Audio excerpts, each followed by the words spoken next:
क्या 12 साल बाद आपकी ज़मीन की रजिस्ट्री स्वतः कैंसिल हो जाएगी, उसकी कोई भी मान्यता नहीं रहेगी, ना ही उसके आधार पर दाखिल खारिज आपका हो पाएगा। तो जो महत्वपूर्ण कोर्ट का ऑर्डर है उसके बारे में हम बात करेंगे। उस ऑर्डर का नाम है विमला देवी बनाम कमिश्नर मिर्ज़ापुर। ये 2020 का ऑर्डर है। उस महत्वपूर्ण ऑर्डर के बारे में बात करेंगे। साथियों, इस टॉपिक में 3 महत्वपूर्ण टॉपिक पर बात करेंगे। दाखिल खारिज न कराने पर 12 साल बाद रजिस्ट्री स्वयं कैंसिल हो जाएगी, क्या इसकी कोई भी मान्यता नहीं रहेगी, रजिस्ट्री कितने दिनों तक मान्य रहती है, कितने दिनों तक आपकी रजिस्ट्री वैलिड रहती है और कितने दिनों तक आपका दाखिल खारिज म्यूटेशन हो सकता है। साथियों, टॉपिक शुरू करते हैं और जो कोर्ट का महत्वपूर्ण डिसीजन है वो भी आपको दिखाएंगे विद प्रूफ। एक चीज़ और, यदि आप कोई भी लीगल एडवाइस लेना चाहते हैं ले सकते हैं। कॉन्टैक्ट नंबर वीडियो की डिस्क्रिप्शन में आपको मिल जाएगा।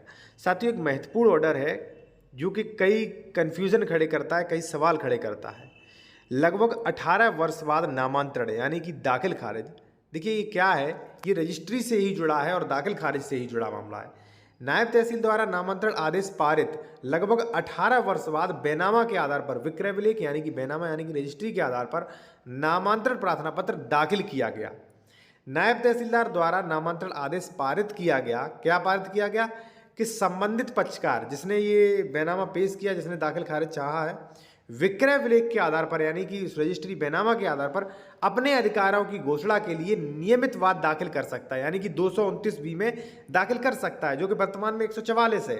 ठीक है, लेकिन विक्रय विलेख के आधार पर यानी कि रजिस्ट्री के आधार पर लगभग 18 वर्ष बाद दिया गया नामांतरण प्रार्थना पत्र नामंजूर कर दिया उसने।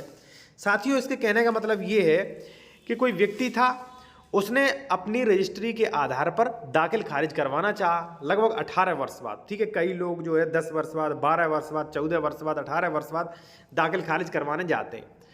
तो जो नायब तहसीलदार थे उन्होंने ये आदेश दिया कि संबंधित जो भी पक्षकार है वो इस विक्रय विलेख के आधार पर अपने अधिकारों की घोषणा करे 229 में या 144 में। ठीक है, विक्रय विलेख के आधार पर आप इतने दिन बाद 18 वर्ष बाद जो है दाखिल खारिज प्रार्थना पत्र दे रहे हो कि दाखिल खारिज जो है मेरा कर दिया जाए, तो उसने जो है वो खारिज किया गया। और ये ठहराया गया भाई इतना लंबा समय के बाद आप जो है रजिस्ट्री के आधार पर दाखिल खारिज नहीं करवा सकते। तो कई लोगों के मन में ये कन्फ्यूज़न आता है, क्या 12 साल बाद, 14 साल बाद, 18 साल बाद हमारी रजिस्ट्री अमान्य हो जाती है, उसकी कोई वैल्यू नहीं रहती है, क्या इसका दाखिल खारिज नहीं होगा? तो साथियों, एक चीज़ जो है प्रॉपर्टी ट्रांसफ़र एक्ट ये कहता है कि यदि आपने कोई भी ज़मीन की रजिस्ट्री करवा ली, मान लीजिए 1 जनवरी 2023 को आपने किसी व्यक्ति से रजिस्ट्री करवा ली, ठीक है, तो उसने सारे अधिकारों को आपको ट्रांसफ़र कर दिया, यानी कि सारे अधिकार आपको दे दिए इस प्रॉपर्टी से संबंधित।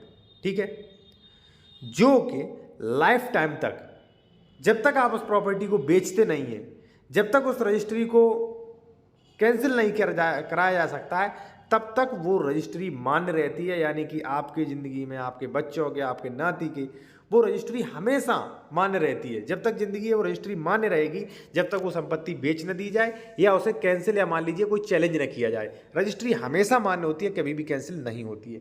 लेकिन साथियों, एक सबसे बड़ी जो दिक्कत आती है वो ये आती है कि यदि आप लंबे समय के बाद उस रजिस्ट्री के आधार पर दाखिल खारिज चाहते हो, आप म्यूटेशन के लिए नायब तहसीलदार, तहसीलदार न्यायिक तहसीलदार के यहाँ जाते हैं, तो इतना विलम्ब होने के कारण, जैसे मान लीजिए आपने 2023 में रजिस्ट्री कराई, अब आप 2033 में रजिस्ट्री के आधार पर दाखिल खारिज चाह रहे हैं, तो ऐसी कंडीशन में आपके दाखिल खारिज में प्रॉब्लम आएगी। आपका दाखिल खारिज जो है वो इतना विलम्ब होने के कारण हो सकता है आपका दाखिल खारिज प्रार्थना पत्र जो है, नामांतरण प्रार्थना पत्र, वो तहसीलदार खारिज कर दें। साथियों, अक्सर क्या होता है कई बार कि म्यूटेशन यानी कि दाखिल खारिज में, जैसे मान लीजिए इसका समय अवधि जो है, सवाल कई लोगों का ये भी रहता है कि दाखिल खारिज का समय क्या रहता है, कितने समय तक हमें करवा लेना चाहिए। तो आप लगभग 35 दिन बाद करवा सकते हैं, 3 महीनों तक करवा लीजिए। उसके बाद यदि आप कराते हैं, बहुत ज़्यादा लंबा समय लगता है, तो ऐसी कंडीशन में या तो तहसीलदार आपसे पैसे लेंगे रिश्वत के मामले में, क्योंकि भाई रेवेन्यू जो अधिकारी जो हैं, वो राजस्व अधिकारी जो हैं, वो सबसे भ्रष्ट होते, सबसे रिश्वतखोर होते, तो या तो वो पैसा लेंगे, आपने पैसा नहीं दिया तो वो जो है वो नामांतरण प्रार्थना पत्र खारिज कर सकते हैं। और उन्हें ऐसा करने का अधिकार है कि दिया बहुत समय के बाद उस प्रॉपर्टी का दाखिल खारिज करवा रहे हैं रजिस्ट्री के आधार पे, तो वो दाखिल खारिज जो है वो कैंसिल कर सकते हैं। दाखिल खारिज विलम्ब के कारण वो नामांतरण प्रार्थना पत्र कैंसिल कर देंगे। ठीक है साथियों। तो अब जो है साथियों एक चीज़ और आती है कि मैक्सिमम आपको कब तक दाखिल खारिज करवा लेना चाहिए। तो मैक्सिमम जो है वो आप लगभग 1 महीने से अंदर लेके 3 महीने के अंदर दाखिल खारिज करवा लीजिए। अब सवाल आता है क्या दाखिल खारिज बहुत इंपॉर्टेंट है। तो देखिए साथियों दाखिल खारिज बहुत ज़रूरी है।